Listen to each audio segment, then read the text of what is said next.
I think what we're going to discover is that how you move around in time is not determined by the laws of physics, but determined by cultural programming. And that this is what's going to tear open shamanism and yoga and some of these other things. We are far more imprisoned by cultural convention than we are by physical law. All right, Terence. Wildcard line, you're on the air with Terence McKenna. Where are you, please? Good morning, Mr. Bell. This is Robert in the San Joaquin Valley in California. Yes, sir. Good morning. I have two questions. But, Mr. Bell, I'd like to say first, I heard earlier on the news that scientists have discovered a substance in cats' brains that enable them to, when they take cat naps, if you recall, when they wake up, it's instantaneous and they're very alert. They said that this will lead within the next 2 to 3 years a sleeping pill for humans without side effects, where when they wake up, they will wake up instantly and alert. And we shall call it the catnap pill. Fascinating. Yes, sir. All right. Yes, sir. Terence, sir. Sure. Fascinating, sir. I'm really enjoying listening to you. I have two quick questions.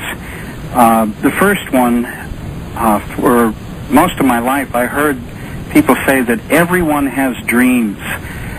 I never recalled a dream, and about 8 years ago there was a scientific report that stated that there is approximately 5% of the population of people that do not have dreams. When I go to sleep, it's like a rock. And I wanted to mention that, and then I'll give you my second question. I'll listen to you. The little slice of death. Yes. Mm-hmm. Terence? The last question, Mr. Bell had a guest, Ed Daines, remote viewer. Oh, yes. He mentioned in his remote viewing he could not see beyond 2000, was it 12, Mr. Bell? Yep.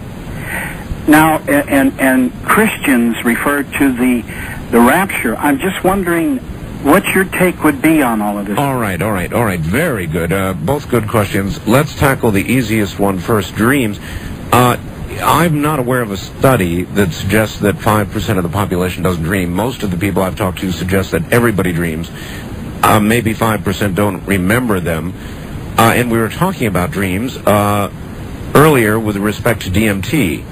So could there be people, in your opinion, Terence, who do not dream at all, therefore have no DMT spikes at all? Well, it's interesting. I would have thought, as you suggested, that everybody dreams, but some people don't remember it. But it is true that I would guess 1 in 20 people don't respond to DMT. This is very puzzling. They simply do not respond to it.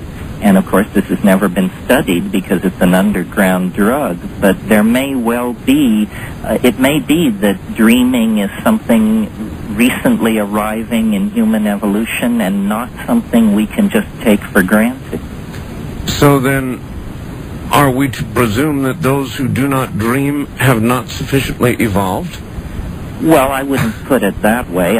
Too cruel, huh? You know, everybody has different genetic strengths and differences. Maybe they've got a hell of a backswing. I don't know. Or, to be fair, perhaps we could suggest they are the ones who have evolved past the need for it. I want to be kind to them, Terence. There you go. All right, hold on, Terence. Rest, and when we come back, we'll tackle the second part of the question, which involves remote viewing and the realm in which that occurs. Fascinating stuff. Terence McKenna, right back. This is CB's on the Labor Day edition of the best of Coast to Coast AM with Art Bell. From May of 1997, it's Art and his guest, the late Terence McKenna. Art Bell will be back live on the air tomorrow night, Tuesday night, Wednesday morning. And now, enjoy this encore presentation of Coast to Coast AM with Art Bell. Once again, here I am. Good morning. Terence McKenna is my guest, and oh, what a wide variety of reactions, indeed, we're receiving. To some, Terence is a heretic. He's dabbling in the black arts, witchcraft, magic, perhaps even the Antichrist. To others, this kind of reaction, Art. I'm a computer artist programmer. Consider myself a very intelligent person. I've been listening with absolute fascination. I think that your guest is right on the mark. It explains everything very succinctly. It's brilliant, period. That's Dave in Milwaukee. And we'll get back to Terence in a moment. Okay, back to Terence McKenna on the Big Island of Hawaii. Terence, remote viewing, I'm certain you know what that is. Sure. Sure, good, okay. What realm are remote viewers operating in your view? Is it the same realm that one might achieve through various methods, including the chemical method you referred to? Well, I'm sure you've heard about Bell's non-locality theorem and the rise of the idea of non-local information in quantum physics. I think what we're going to have to face is the idea that through the imagination, all information throughout space and time is somehow accessible. The body tends to localize consciousness because consciousness associated with the body has developed to protect the body, basically as a threat detection device. But the imagination, which we tend to think of as something we make up or we create, I think is actually something we're embedded in.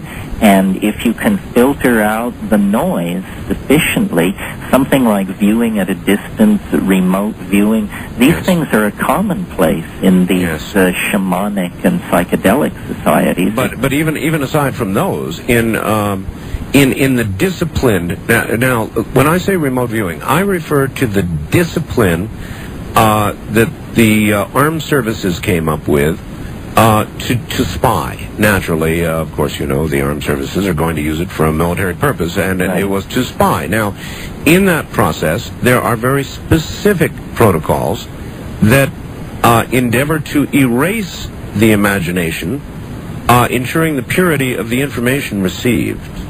Well, this is the projective imagination of the individual meeting the incoming signal of the great beyond, the great whatever it is. And yes, I think a talented remote viewer is someone almost empty of projection so that they can actually feel or intuit the incoming signal. I imagine it's a very delicate thing, but I also imagine with the proper kind of feedback to tell you when you're doing well, it's probably something that could be coaxed out of most people. As I said in the last hour, we're more imprisoned by what we think of as culture than by the laws of physics. All right. Wildcard line, you're on the air with Terence McKenna in Hawaii. Hello. Yes, hello. Where are you? Where are you? I'm Richard, and I'm in St. Peters, Missouri. All right.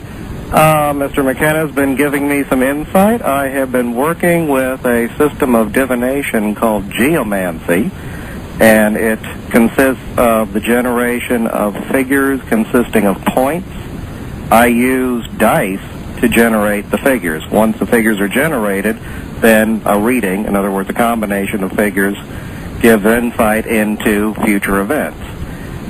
It would seem as though I've been working on this for 3 years, and I've gotten it down to the point where I've got a card reading system that is basically self-programmable, which to me is fascinating because my clients have in some way focused on the dice to create the pattern, and in so creating the pattern, I get insight into when things are going to occur and what things will happen to them, and it's on the money. I'd love to say it's 100%, but it would suggest to me, other than synchronicity, that consciousness with a simple focus, dice, can travel through time, which I believe is what Mr. McKenna is talking about. Well, maybe it is, and maybe it isn't. It's the same idea, or it sounds like the same idea, but perhaps without the same documentation and a flawless performance. Terence? Well, you know, all over the world there are these divinatory systems. Chinese geomancy, tarot cards, the Maya have a system of throwing crystals and small rocks.